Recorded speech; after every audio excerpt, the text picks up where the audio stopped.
السلام علیکم دوستو سچ کی آواز پاکستان میں آپ سب کو خوش آمدید۔ تو دوستو آج جیسے کہ 11 رمضان المبارک ہے اور آج کی ویڈیو کافی اسپیشل ہے پی ایس ایل کے بارے میں اور آئی پی ایل کے بارے میں، کیونکہ آئی پی ایل بھی سٹارٹ ہو چکا ہے اس وقت۔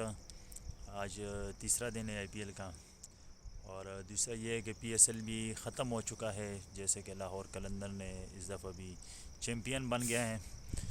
لیکن بات یہ ہے کہ جیسے آئی پی ایل نے پی ایس ایل کی کاپی کی ہے اوپننگ سیرمنی میں، تو بہت ہی مزہ آیا، کیونکہ کافی تماشا بن چکا ہے اس وقت آئی پی ایل کا۔ اور دوسرا یہ ہے کہ شعیب اختر نے ایک بیان دیا تھا بابر اعظم کے حوالے سے کہ بابر اعظم کبھی برانڈ نہیں بن سکتا۔ تو بابر اعظم اس وقت ایک چلتا پھرتا برانڈ ہے، کیونکہ سب ہی جانتے ہیں اس کو، اور کافی اسٹرگل کی ہے اس لڑکے نے، بابر اعظم نے۔ اور شعیب اختر نے کہا تھا کہ اس کو انگلش بولنے نہیں آتی۔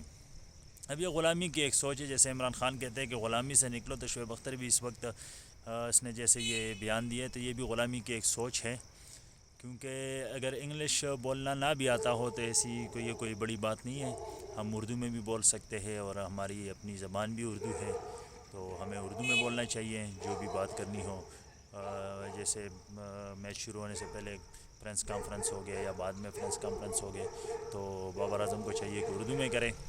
اور شعیب اختر ہمارا ایک بہت بڑا مایہ ناز کھلاڑی رہ چکا ہے، لیکن بات اصل میں دیکھنے کی یہ ہے کہ شعیب اختر میں خود بہت بڑا فین ہوں اس کا، اور کافی دنیا فین ہے اس کی، لیکن بعض اوقات انسان ہو جاتے ہیں ان سے، تو یہ بات ہے ساری۔ باقی دوسرا یہ ہے کہ رمضان کا مہینہ ہے، اور سب آپ ہمیں اپنے اپنے دعاؤں میں یاد رکھیے گا، اور ہمیں سپورٹ کیجیے گا، ہمارے چینل کو سپورٹ کریں، اور انشاءاللہ ہم بھی آپ لوگوں کو سپورٹ کریں گے۔ تو ہمارے چینل کو سبسکرائب کریں، لائک کریں، اور کومنٹس کریں کہ شعیب اختر نے یہ بات کہی ہے تو کیا وہ ٹھیک کہی ہے، یا آپ کے ذہن سے، آپ کے خیال سے آپ کیا کہتے ہو اس پہ۔ تو آج کی ویڈیو ختم کرتے ہیں اس کے ساتھ۔ اللہ حافظ، اللہ ہم سب کا حامی و ناصر ہوں۔